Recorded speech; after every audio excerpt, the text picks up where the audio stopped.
Okay, so we've explored the algebraic, analytic, and complex theoretic properties of the logarithm function. Now we are going to try to understand a little bit more of the complex geometry point of view. Namely, we want to know what the logarithm function does to uh, to geometric objects. We want to understand it as a mapping. So we know already some information. Well, we know that the complex logarithm is kind of inverse to the exponential function. And we know that e to the z is going to take uh, vertical strips in the fundamental domain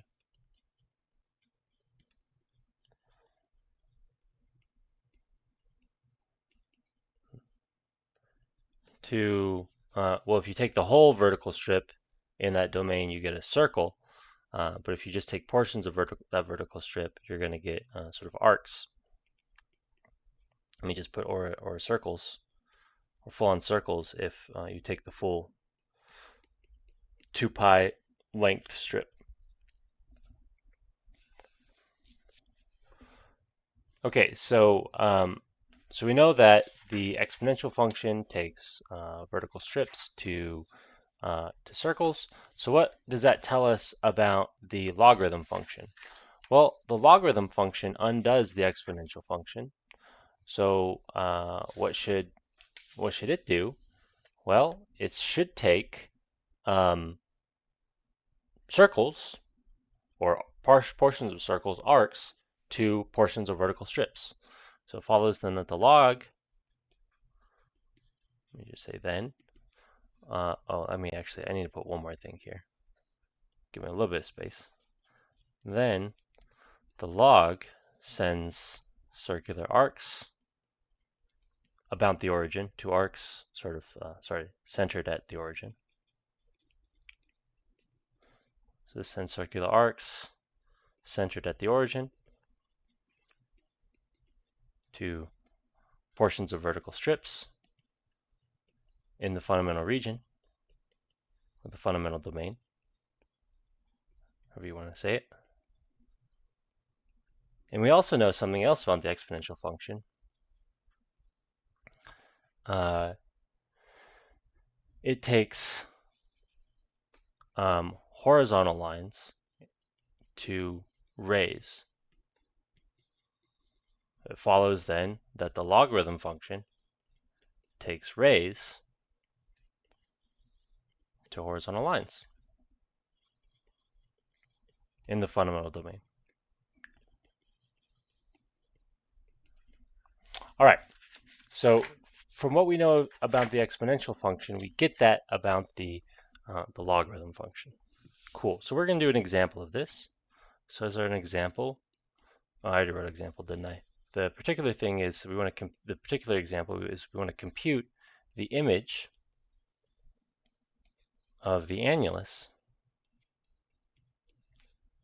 Let's see, 2 less than or equal to mod z less than or equal to 4. So let's just quickly draw a picture of that.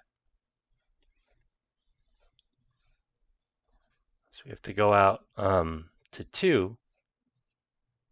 Actually, we have to go out to 4 in all directions. 1, 2, 3, 4. 1, 2, 3, 4.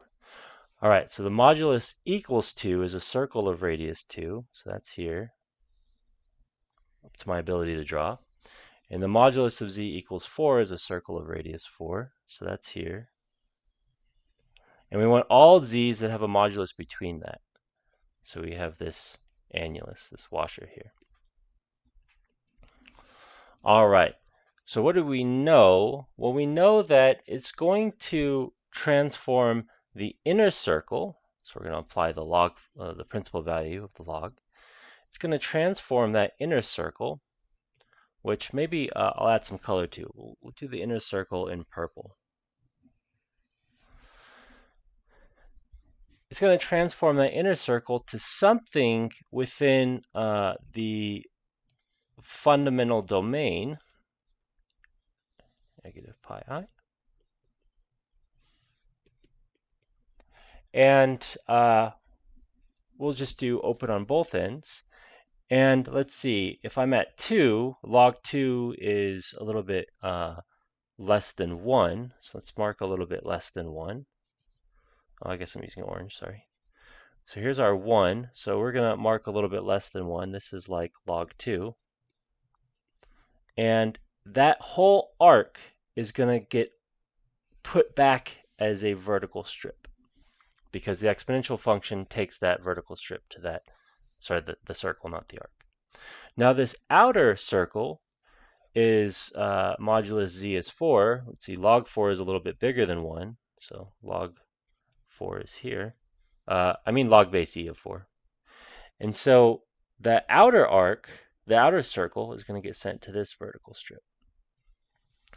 And furthermore, there's a bunch of circles that we can trace out in between.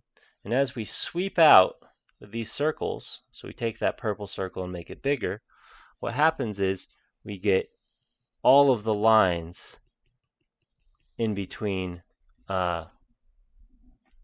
Real part is log 2, real part is log 4.